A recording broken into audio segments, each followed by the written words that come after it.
이제 하나님 말씀을 받겠습니다.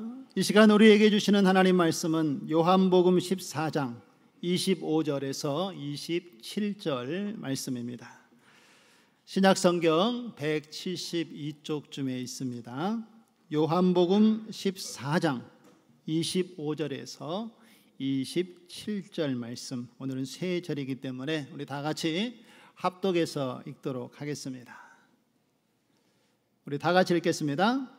내가 아직 너희와 함께 있어서 이 말을 너희에게 하였거니와 보혜사 곧 아버지께서 내 이름으로 보내실 성령 그가 너희에게 모든 것을 가르치고 내가 너희에게 말한 모든 것을 생각나게 하리라. 평안을 너희에게 끼치노니 곧 나의 평안을 너희에게 주노라. 내가 너희에게 주는 것은 세상이 주는 것과 같이 아니하니라. 너희는 마음에 근심하지도 말고 두려워하지도 말라. 아멘. 우리 좌우 앞뒤로 한번 인사 나누겠습니다. 하나님은 약할 때 강함이 되십니다.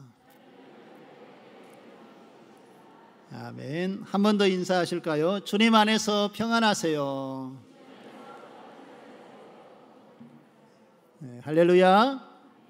무더위 속에 또 휴가도 잘 보내게 하시고 또 하나님께서 우리를 안전하게 보호하여 주시고 또 지켜주신 줄로 믿습니다.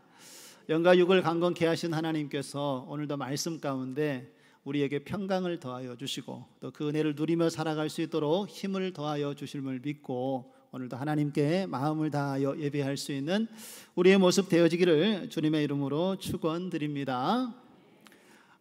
제가 여기 컵을 하나 들고 서 있습니다. 여러분, 이 컵에 무엇이 담겨 있는 것 같습니까? 제가 한번 뒤집어 볼까요? 아무것도 없습니다. 그런데 아무것도 없는 게 아니라 뭔가가 있습니다. 눈에 보이지는 않지만 우리가 숨을 쉬고 있는 공기가 이 컵에 가득 채워져 있습니다. 그러면요, 이 컵에 채워져 있는 이 공기를 빼낼 수 있는 방법을 여러분 아십니까? 어떻게 하면 이 컵에 담겨져 있는 공기를 빼낼 수 있을까요? 이렇게 후 불면 나올까요? 아니면 이렇게 제가 좀 털어볼까요?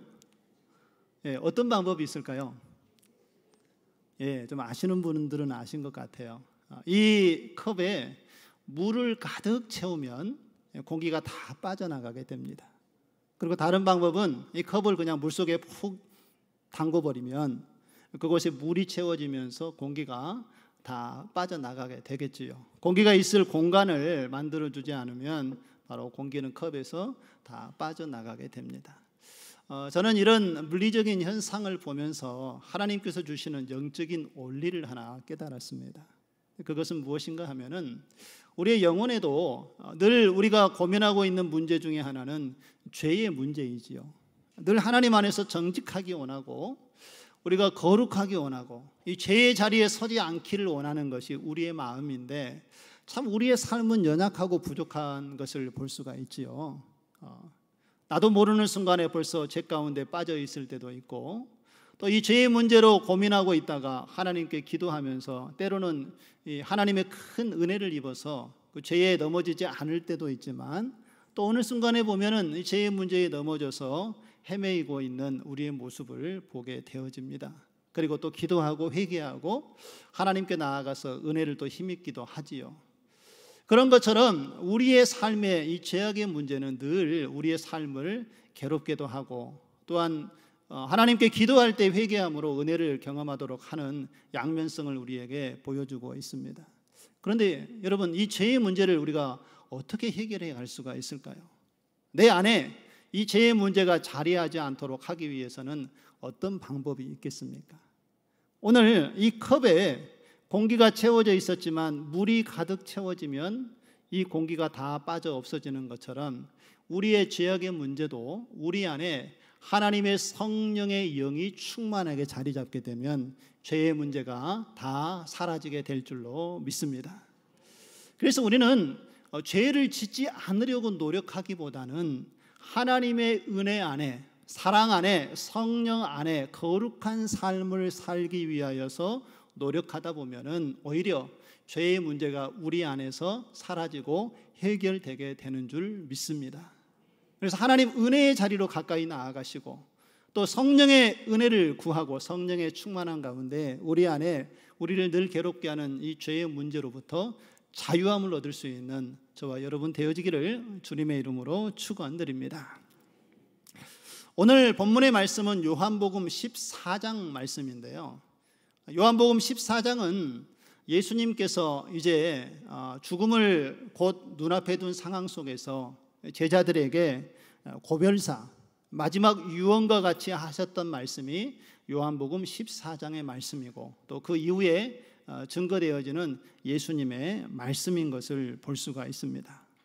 그래서 예수님께서는 제자들을 앞에 두고 이 제자들에게 앞으로 어떤 일들이 일어날 것인가에 대해서 세세하게 가르쳐 말씀을 해 주었습니다. 그런데 이 예수님의 말씀에 보면은요, 좀 안타까운 이야기들도 많이 이야기가 되어지고 있죠. 또 슬픈 이야기도 있습니다. 예수님의 제자였던 가룟 유다는 예수님을 배반하고 팔아버린 이야기도 예수님께서 미리 말씀을 하시고요. 그리고 제자 중에 수제자였던 베드로가 어떠한 환경에 처한다 할지라도 내 목숨을 걸고서라도 저는 주님을 따르겠습니다 라고 신앙을 고백했지만 예수님께서는 네가 나를 3번 부인하게 될 것이다 라고 이리 예수님께서 말씀하시는 그런 슬픈 일도 아픈 이야기도 미리 말씀하시는 것을 볼 수가 있습니다. 그리고 이것뿐만 아니라 예수님께서는 이제 때가 되어서 내가 십자가에 달려 죽게 될 것이고 다시 부활하게 될 것이다 라는 죽음과 부활에 대해서도 미리 예고를 하셨고, 그리고 이제는 내가 너희들을 위하여 거처를 예비하러 아버지 집으로 가야 하겠다라고 제자들에게 말씀을 하셨습니다. 여러분, 예수님의 이 이야기를 듣고 있는 제자들의 심정은 어떻겠습니까? 여러분들이 제자들이라면 예수님께서 이렇게 말씀하셨을 때 어떤 마음이 드십니까? 아마 제자들은 예수님과 함께 3년 정도를 동고동락하지 않으셨습니까? 예수님께서 기적도 보여주셨고 죽은 자도 살리셨고 병든 자도 고치시고 연약한 자들에게 찾아가서 위로와 소망을 주셨던 그 예수님, 그리고 이 땅에 메시아로 오신 예수님께서 제자들을 떠나신다고 하니 제자들의 마음에 적지 않은 불안함과 또 마음에 근심이 있었던 것을 예수님께서는 그들의 모습 속에서 이미 알고 계셨습니다. 그래서 제자들에게 오늘 18절의 말씀에 보면은요, 내가 너희를 고아와 같이 버려두지 아니하고 다시 올 것이다 라고 말씀하면서 제자들을 위로하시는 것을 볼 수가 있습니다.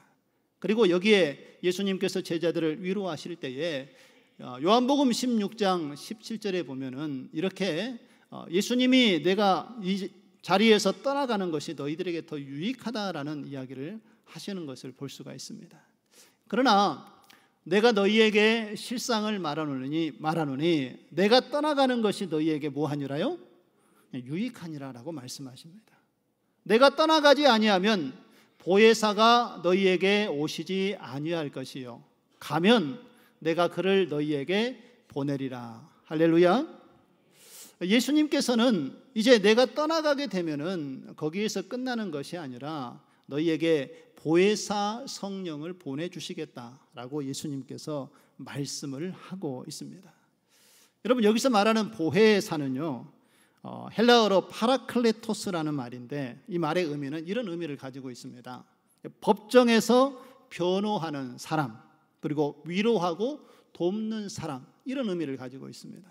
그래서 보혜사 성령님이 하시는 역할은 우리에게 다가오셔서 우리의 삶을 위로하고 돕고 변호하시는 역할을 하시는 분이 성령 하나님이 하시는 역할임을 믿으시기를 바랍니다. 예수님께서 이 땅에 오셔서요, 제자들에게 또 사람들에게 다가오셔서 그들을 보살펴 주셨습니다.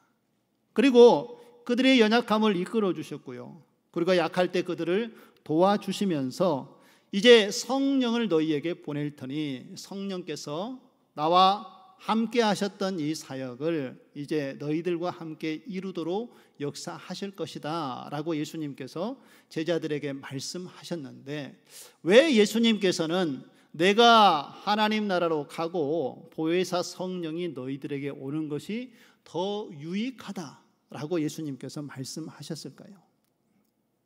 사실 예수님께서 하셨던 그 사역을 성령님께서 계속해서 이어서 하시는 사역으로 볼 수가 있는데, 예수님은 오히려 보혜사 성령의 사역이 더 제자들에게 유익하다라고 말씀을 하셨습니다. 근데 그 이유는 예수님은 이 땅에 오실 때에 인간의 몸을 입고 이 땅에 오셨습니다. 그렇기 때문에 예수님은 사람들을 만날 때에 시간적이고 공간적인 제한을 받을 수밖에 없었습니다. 그래서 예수님을 만나려면 예수님께 사람들이 나와야 예수님을 만날 수 있는 것이죠. 저 먼 지역에 있는 사람들은 예수님을 만나지 못하는 것이지요. 그러면 예수님께서 나타내시는 그 은혜의 능력을 경험하지 못하게 되는 것입니다. 제한적이었다라는 것입니다. 그런데 보혜사 성령님이 오시면은 이 성령님은 늘 믿는 자들과 함께 동행하시기 때문에 예수님처럼 시간적이고 공간적인 제한이 없으시다라는 것입니다. 여러분, 예수님 믿으십니까? 예수님을 믿는 순간 우리는 이미 우리 안에 성령이 함께 계심도 믿으시기 바랍니다. 그리고 성령은 우리의 삶을 역사하시고 하나님의 일을 이루어 가도록 늘 우리와 함께 하신다는 것입니다. 그러므로 예수님께서 보혜사 성령님을 우리에게 보내주신 이 사건은 시대와 장소를 초월해서 모든 사람들에게 구원의 은혜를 활짝 열어주시는 하나님의 놀라운 은혜의 섭리가 주어진 사건인 것을 믿으시기를 바랍니다. 누구든지 예수 그리스도를 믿고 죄인임을 고백하고 예수님을 영접하면 다 하나님의 구원의 은혜에 참여하게 되고 하나님의 자녀의 권세가 되는 것을 누리는 그 특권을 얻게 됨을 기억하시기 바랍니다. 그렇다면 오늘 하나님께서 예수님의 이름으로 보내시는 이 보혜사 성령님이 우리에게 오셔서 어떤 사역을 하시고 우리의 연약함을 어떻게 도와가시는지 오늘 말씀을 통하여 함께 살펴보고 또 그 은혜를 함께 나누는 시간을 갖겠습니다. 첫 번째, 성령의 사역은 모든 것을 우리에게 가르쳐 주시는 사역을 하신다는 것을 기억하시기 바랍니다.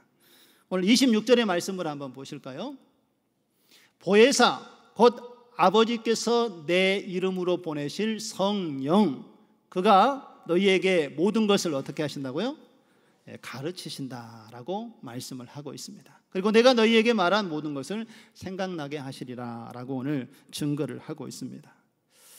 예수님은 이제 제자들을 떠나야 될 그런 시기가 다가오자 이 제자들에게 어떻게 해서든지 더 많은 것을 가르쳐 주어서 이제 이 세상에서 그들이 영적인 싸움에서 흔들리지 않고 믿음의 신앙을 굳게 하고 승리하는 삶을 원하셨기 때문에 예수님께서는 제자들에게 최선을 다하여서 예수님이 할 수 있는 모든 것을 가르치시고 증거하는 모습을 제자들에게 보여주었습니다.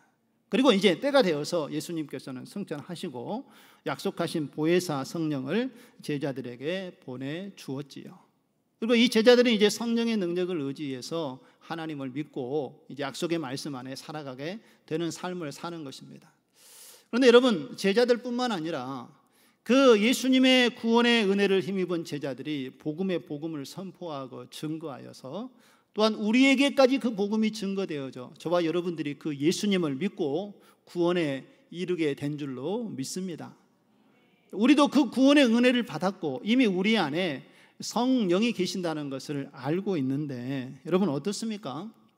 이 성령이 우리 안에 계심에도 불구하고 우리는 여전히 연약함과 부족함을 느끼고 있다는 것이지요. 죄의 문제에서 고민하기도 하고 또 하나님의 말씀인 성경을 읽어도 이 성경을 어떨 때는 이해하지 못할 때가 있다는 것입니다.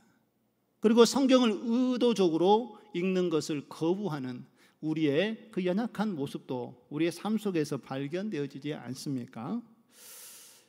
성령께서 우리에게 말씀하시는 것을 또 따르지 않고 내 의지를 더 앞세워서 내 뜻이 이루어지도록 살아가려고 하는 연약한 모습이 여전히 우리의 삶 속에 자리 잡고 있는 것을 보면 우리는 누군가의 도움이 없이는 하나님 앞에 온전히 설 수 없다라는 것을 우리 스스로의 삶을 통하여 잘 알 수가 있습니다. 그러나 여러분, 이런 문제로 인하여서 낙심하거나 절망하지 마시기 바랍니다. 왜냐하면 우리 안에 누가 계시기 때문에 그렇습니까? 성령 하나님이 계시기 때문임을 믿으시기 바랍니다. 성령 하나님께서는 우리의 약함을 아시고 또 하나님의 길을 걸어갈 수 있도록 우리의 삶을 이끄시고 인도해 주시는 줄로 믿습니다. 우리가 어떻게 하나님의 그 무한하신 하나님의 계획과 섭리를 우리의 지식으로 다 알 수 있겠습니까? 그것을 이해하지 못하는 것은 어찌 보면 당연한 진리인지도 모릅니다.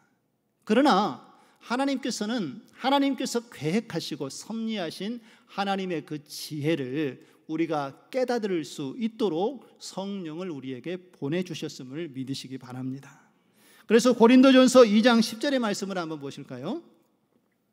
오직 하나님이 성령으로 이것을 우리에게 보이셨으니, 우리 같이 한번 읽겠습니다. 성령은 모든 것 곧 하나님의 깊은 것까지도 통달하시느니라. 할렐루야. 여기서 통달하신다라는 말의 의미는요, 사물의 이치나 어떤 지식, 기술 등을 매우 잘 알고 능숙하게 그것을 잘 다루는 것을 이야기하고 있습니다. 누가요? 누가 하나님의 계획과 섭리를 통달하고 있다라고 말씀하고 있습니까? 성령 하나님께서요. 성령께서 하나님께서 무슨 일을 계획하시고 어떤 일들을 우리 안에 이루어가기 원하신지 잘 알고 계시기 때문에 모든 것 곧 하나님의 그 깊은 것까지도 우리에게 가르쳐주고 계신다는 것입니다. 이것이 바로 성령이 우리에게 주시는 하나님의 은혜임을 믿으시기를 바랍니다. 그렇다면 하나님의 깊으신 것이 과연 무엇일까요? 여기서 하나님께서 말씀하시는 이 하나님의 깊은 것까지도 성령께서 통달하신다는 것은 하나님께서 구원을 위하여 우리에게 베풀어 주신 복음의 진리인 것을 믿으시기 바랍니다.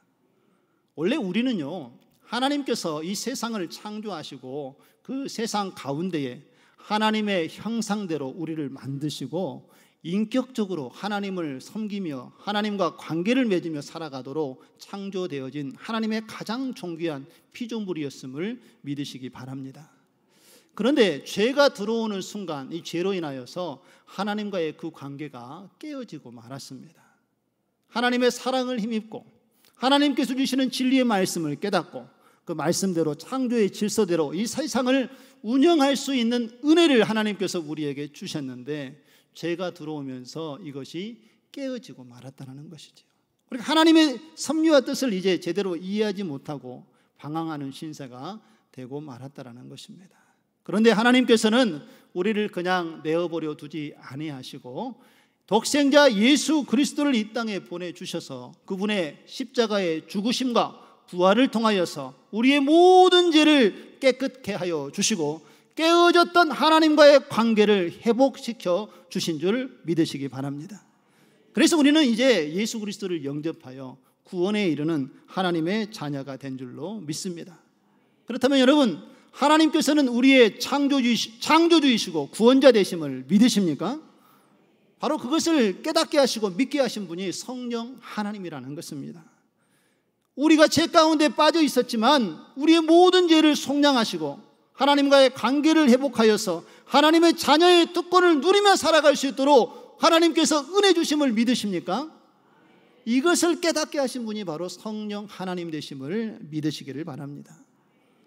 하나님께서는요, 우리를 그저 죄악 가운데 살아가도록 내어버려 두시는 하나님이 아니시라는 것입니다. 지금 휴가철임에도 불구하고 여러분 주일날 다른 곳에 여행 가지 아니하시고 이렇게 주의를 지키고 하나님 앞에 나아올 수 있도록 하나님을 예배할 수 있도록 여러분의 마음을 주장하고 이끄신 분이 성령 하나님 되심을 믿으시기 바랍니다. 우리가 때로는 공고한 날에 이를 때에 그럴 때마다 하나님을 찾고자 하는 마음을 주시고 성경을 읽고자 하는 마음을 주시고 성경을 필사하고자 하는 마음도 주시고 어려울 때 하나님을 찾고 기도할 수 있는 마음을 주시는 것도 우리 안에 계시는 성령님께서 하나님의 일들을 가르쳐 주시고 인도하여 주시기 때문에 우리가 그 길을 하나님께 걸어가게 되는 줄로 믿으시기 바랍니다. 이것이 성령이 주시는 은혜의 역사라는 것입니다. 우리가 그런 생각만 가지고 있어도 성령에 붙들린 삶을 일미 살아가고 있다라고 여러분 기억하시기 바랍니다. 성령께서는 우리 안에 계시면서 이 진리의 말씀을 깨닫게 하시고 그 믿음의 길을 걸어가도록 우리의 삶을 날마다 이끌어 주시고 인도하신다는 것을 믿으시고 성령 안에서 가르침을 주시는 하나님의 그 은혜 속에서 하나님의 뜻을 분별할 수 있는 저와 여러분 되어지기를 주님의 이름으로 축원드립니다. 두 번째로 성령의 사역은 예수님의 말씀하신 모든 것을 생각나도록 역사하신 것임을 믿으시기 바랍니다. 예수님께서 이 땅에 계실 때요, 제자들에게 하나님 나라의 복음의 진리를 가르치고 선포했습니다. 그리고 제자들은 예수님과 함께 지내면서 예수님께서 어떤 일들을 이루셨는지 그 기적과 이적을 직접 눈으로 목격했던 예수님의 제자들이었습니다. 죽은 자를 살리시고 병든 자를 고치시고 연약한 자들에게 찾아가서 위로와 평강을 주셨던 그 하나님을 제자들은 직접 목격했다라는 것입니다. 그런데 여러분, 사복음서를 보면은요, 이 제자들이 예수님과 함께 동행하는 삶을 살았을 때에 아이러니하게도 예수님처럼 그 능력을 나타내지 못했다라는 것입니다. 오히려 가룟 유다와 같이 예수님을 배반하고 예수님을 돈을 받고 팔아버리는 일들이 제자들의 모습 속에서 있었고요. 베드로와 같이 어떠한 상황 속에서 주님을 따르겠다고 약속했던 그 믿음을 저버리고 오히려 예수님을 부인하고 저주했던 모습이 제자들의 모습 아니었습니까? 그런데 이러한 제자들 가운데 함께 하셨던 주님이 이제 제자들을 떠나신다고 하니 이 제자들의 삶의 이후에 어떠할까 가히 상상되지 않습니까? 그런데 참 놀라운 것은요, 예수님께서는 예수님 이후에 보내신 이 성령으로 인하여서 제자들의 삶이 180도 완전하게 달라지는 모습을 사도행전에서 우리에게 분명하게 보여주고 있습니다. 이것이 바로 성령의 역사임을 믿으시기를 바랍니다. 성령 하나님께서는요, 예수님과 함께 동고동락하면서 제자들이 보고 깨닫고 느꼈던 모든 것들을 그들의 삶 속에 함께 계시면서 생각나게 하시고 어떻게 이 세상을 살아가야 할지 분명하게 말씀하시고 그들의 등불이 되어 주었기 때문에 제자들이 예수님이 계시지 않는 그 성령의 은혜를 받은 시대 속에서도 오히려 예수님의 길을 묵묵히 믿음으로 걸어갈 수 있도록 하나님께서 그들의 삶을 인도해 주신 줄로 믿습니다. 바로 예수님께서 진리의 영이신 성령을 그에게 보내주셨기 때문에 그 성령의 역사 속에 하나님의 일들을 이루어 갔다라는 것이죠. 요한복음 14장 17절의 말씀을 한번 보실까요? 그는 진리의 영이라, 성령을 얘기하는 것이죠. 세상은 능히 그를 받지 못하나니 이는 그를 보지도 못하고 알지도 못함이라. 그러나 너희는 그들을 아나니, 같이 한번 읽어보겠습니다. 그는 너희와 함께 거하심이요 또 너희 속에 계시겠음이라. 할렐루야. 비록 예수님은 이 땅에 계시지는 않지만 진리의 영이신 성령이 이제 우리와 함께 하심으로 예수님의 말씀이 이 땅에서 계속해서 실현되어지고 그 하나님의 역사가 이루어지도록 성령께서 말씀을 깨닫게 하시고 말씀대로 살아가도록 우리의 삶을 인도해 주신다는 것을 믿으시기 바랍니다. 그리고 고린도전서 12장 3절의 말씀도 한번 보실까요? 그러므로 내가 너희에게 알리노니 하나님의 영으로 말하는 자는 누구든지 예수를 저주할 자라 하지 아니하고, 같이 읽습니다. 또 성령으로 아니하고 누구든지 예수를 주라 시인할 수 없느니라. 할렐루야. 우리가 예수 그리스도를 나의 구주, 나의 하나님으로 믿음의 신앙을 고백하고 시인할 수 있는 것은 누가 함께 하셨기 때문이라고 말씀하고 있습니까? 성령이 함께 하셨기 때문에 그 믿음의 신앙을 고백하도록 우리의 삶을 인도해 주신 줄로 믿습니다. 우리는 우리의 어떤 의지를 가지고 하나님 앞에 나온 것 같고 내 의지를 가지고 하나님을 내가 믿는 것처럼 여길 수도 있지만 그렇지 않습니다. 우리가 하나님 앞에 나오기 전에 이미 하나님께서는 창세 전에 우리를 택하셨고 너는 내 것이라 지명하여 불러주셨기 때문에, 그리고 성령을 통하여서 우리를 인도해 주셨기 때문에 우리가 주님 앞에 나오게 된 것이고 예수 그리스도를 주로 시인하는 하나님의 은혜를 누리게 된 줄로 믿습니다. 여러분, 복음을 전하다 보면은요, 초신자들에게 복음을 전하면 예수님에 대해서, 복음에 대해서 소개를 합니다. 하나님께서 원래 아름다운 세상을 만들었는데 사람이 죄를 지어서 그 죄 때문에 하나님과의 관계가 깨졌고, 그래서 우리를 구원하기 위해서, 죄인된 우리를 위해서 하나님께서 예수님을 보내주셨습니다. 우리 죄를 대신해서 예수님이 죽으셨고 부활하셨기 때문에 우리가 그 예수님만 믿으면 이제 하나님과의 관계가 회복이 되어지고 우리가 천국의 삶을 누리게 됩니다. 이게 복음이죠. 이렇게 복음을 전하면 어떤 사람들은 그것을 지식으로 이해를 하고 마음으로 받아들입니다. 자, 그러면 여기까지 당신이 이해하고 마음으로 받아들였으면 예수님을 영접하시겠습니까? 라고 물으면 어떤 사람은 네 하고 받아들이는 사람이 있지만 어떤 사람은 싫습니다, 거부하는 사람들이 있습니다. 여러분들도 복음을 전하다가 그런 경험을 한두 번 좀 해보셨으리라 생각이 되어집니다. 왜 그렇습니까? 왜 지식으로 이해하고 마음으로 받아들였는데 예수님을 영접하지 못한 것일까요? 예수님을 영접한다는 것은요, 우리의 인생의 가치관이 바뀌어지는 중대한 문제이기 때문에 그렇습니다. 전에는 내가 인생의 주인이 되어지고 삶의 중심이 되어져서 모든 것을 내가 생각하고 내가 판단하고 내가 다 결정하며 살아왔는데 예수님을 믿는 그 순간 모든 주권을 하나님께 이양하는 것입니다. 이제는 내 중심으로 사는 것이 아니라 내가 하나님의 중심으로 하나님께서 주시는 인격적인 관계를 맺으며 하나님의 말씀에 순종하며 창조의 질서대로 살겠습니다 라고 고백하는 것이 바로 예수님을 영접하는 것이기 때문에 그렇습니다. 그래서 어떤 사람들은요, 이 상황에서 아니지, 인생은 내가 주인이지 라고 생각하면서 이것을 하나님께 내어 맡기지 못하는 가운데에 예수님을 영접하지 못하는 것이지요. 그러나 우리는 이미 예수 그리스도를 믿음으로 성령이 우리의 삶을 지배하시고 인도하시는 가운데 하나님께 우리의 모든 주권을 이양하고 하나님을 섬기는 저와 여러분이 된 줄로 믿습니다. 하나님이 함께 계시고 성령이 함께 계실 때에 우리는 하나님의 진리의 뜻이 무엇인 줄 알고 구원의 자녀요 백성답게 살아가게 되는 줄 믿으시기 바랍니다. 구약의 여러 믿음의 사람들도 보면은요, 그들이 하나님의 영이 하나님이 그들과 함께 했기 때문에 그 믿음의 신앙을 온전히 지킬 수 있었던 것을 볼 수가 있습니다. 한 예를 들어보면 아브라함의 삶만 보아도 그렇습니다. 여러분, 아브라함이 믿음의 사람이라고 우리에게 소개되어져 있지 않습니까? 그런데 아브라함의 삶의 실제의 모습을 한번 창세기를 읽으면서 들여다보시기 바랍니다.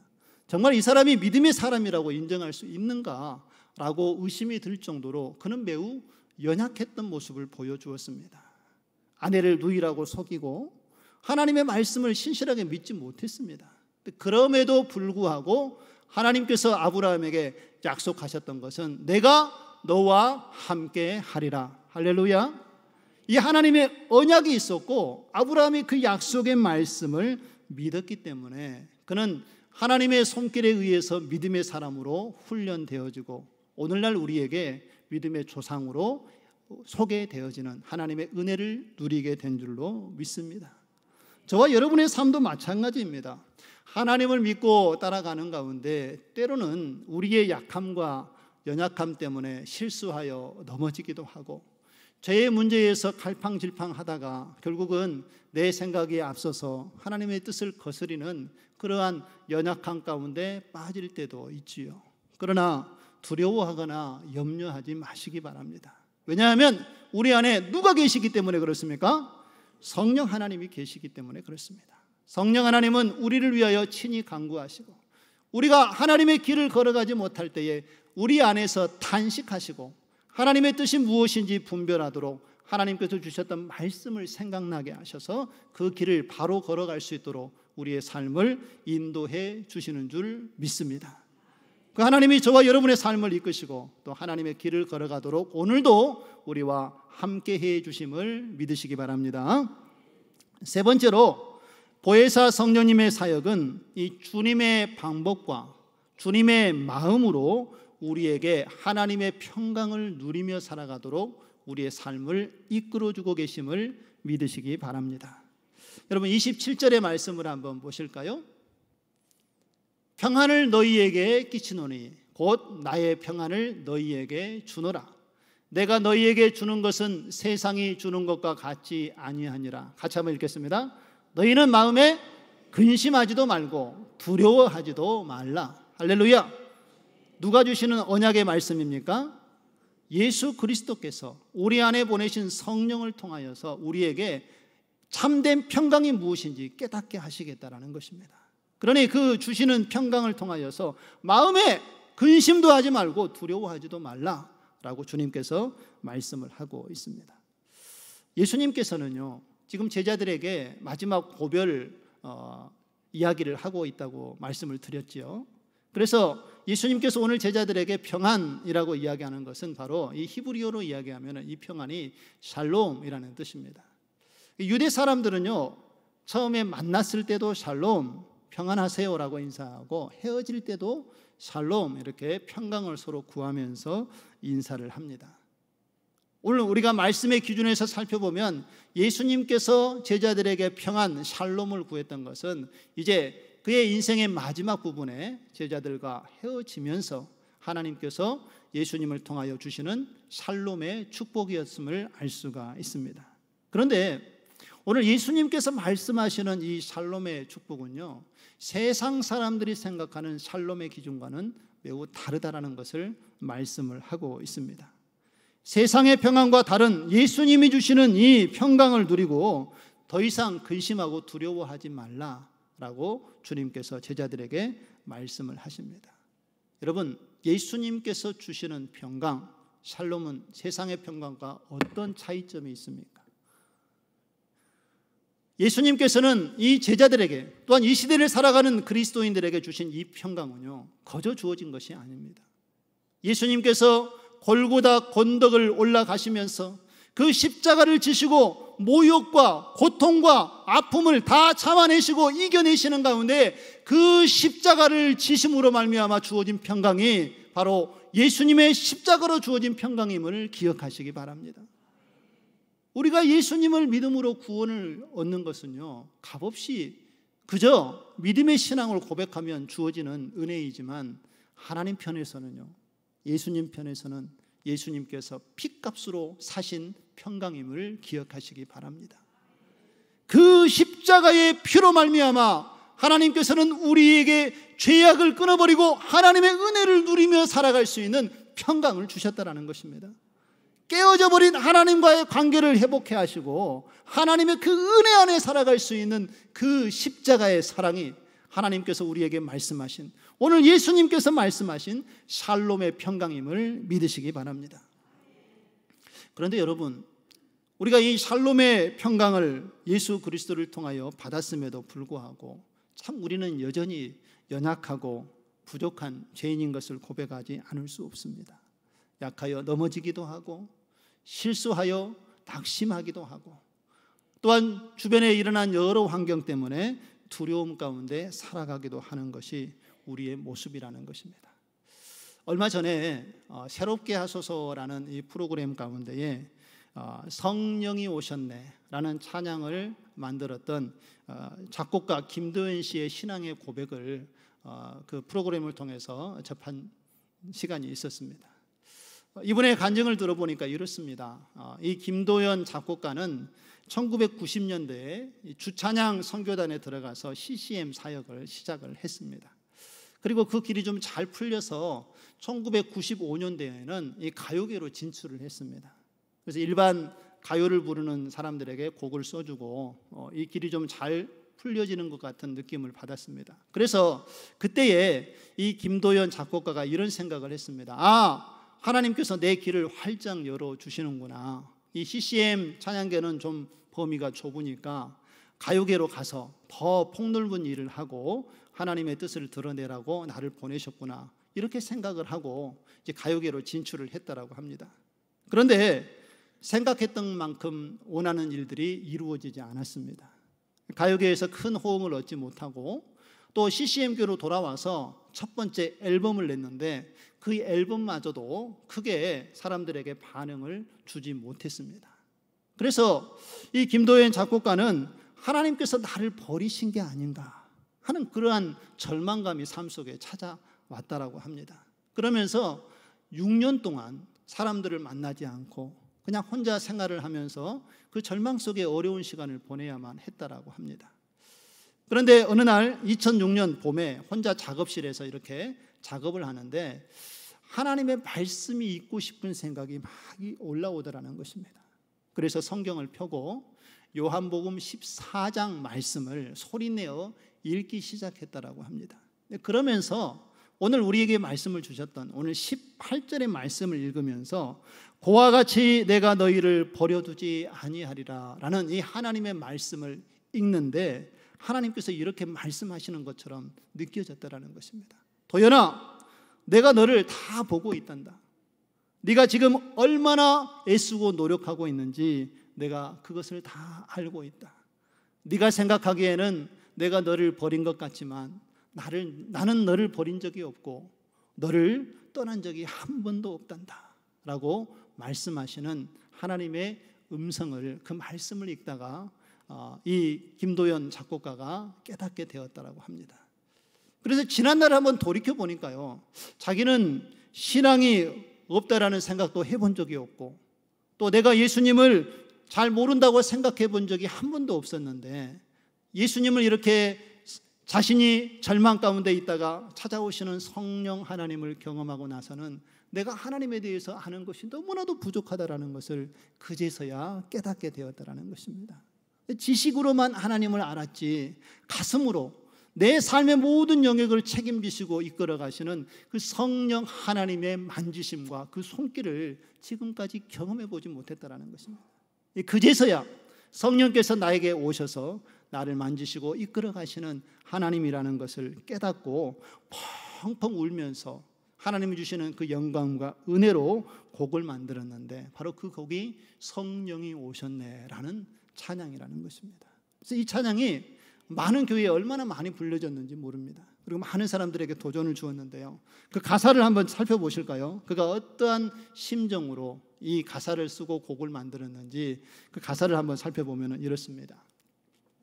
허무한 시절 지날 때, 깊은 한숨 내쉴 때 그런 풍경 보시며 탄식하는 분인네, 그와 같이 너희를 버려두지 않으리, 내가 너희와 영원히 함께하리라. 할렐루야. 그의 절망 가운데 있었던 삶을 성령께서 어떻게 만져주셨는지 그가 절절하게 신앙으로 고백을 하고 있지 않습니까? 또 2절의 말씀에 보면은요, 억눌린 자, 갇힌 자, 자유함이 없는 자, 피난처가 되시는 성령님 계시네. 주의 영이 계신 곳에 참 자유가 있다네. 진리의 영이신 성령이 오셨네. 할렐루야. 후렴을 보실까요? 성령이 오셨네. 성령이 오셨네. 나를 보내신 성령이 오셨네. 내 주를 보내신 성령이 오셨네. 우리 인생 가운데 친히 찾아오셔서 그 나라 꿈꾸게 하시네. 할렐루야. 살아계신 하나님의 손길을 경험하지 못했던 이 작곡가가 이제 성령의 손길을 경험하게 되니 주의 성령이 내게 임한 것을 그가 기뻐하고 즐거워하며 하나님의 이름을 높여드리는 신앙의 고백이 이 찬양의 가사 속에 절절하게 나타나 있지 않습니까? 사랑하는 성도 여러분, 이와 같이 성령은 하나님의 지혜, 또 하나님의 크고 놀라운 비밀을, 그리고 진리 되신 예수 그리스도를 우리로 깨닫게 하시고 믿게 하시도록 우리의 삶을 이끌어 가시는 하나님 되심을 믿으시기를 바랍니다. 우리 안에 오셔서 오늘 성령께서 가르쳐 주시고 또 하나님의 말씀을 생각나게 하시고 주님의 방법으로 하나님의 마음을 가지고 우리에게 평강을 주시는 그 하나님이 되도록 우리의 삶 가운데 역사하시는 성령님이 내 안에 계신 성령임을 믿으시기 바랍니다. 성령님이 우리 안에 계시면은요, 우리가 슬퍼 울 때에 주님께서 우리의 눈물을 닦아주실 줄로 믿습니다. 우리가 피곤하고 지쳐 쓰러져 있을 때에 주님께서 우리에게 힘과 용기를 주시는 분이 바로 우리 안에 계시는 성령 되심을 믿으시기 바랍니다. 우리 안에 어려운 문제가 있습니까? 그 문제로 고통을 당할 때에 우리를 일으켜 세우시고 새 힘을 주시는 분이 우리 안에 계시는 성령 하나님이 되심을 믿으시기 바랍니다. 로마서 8장 26절의 말씀에 보면은요, 성령께서 우리를 어떻게 도우시는지 우리에게 말씀하고 있습니다. 우리 같이 한번 읽어보실까요? 이와 같이 성령도 우리의 연약함을 도우시나니 우리가 마땅히 기도할 바를 알지 못하나 오직 성령이 말할 수 없는 탄식으로 우리를 위하여 친히 간구하시느니라. 할렐루야. 성령께서는 우리의 연약함을 이미 아시고 그 연약함 가운데 우리를 도우시는 하나님 되심을 잊지 마시기 바랍니다.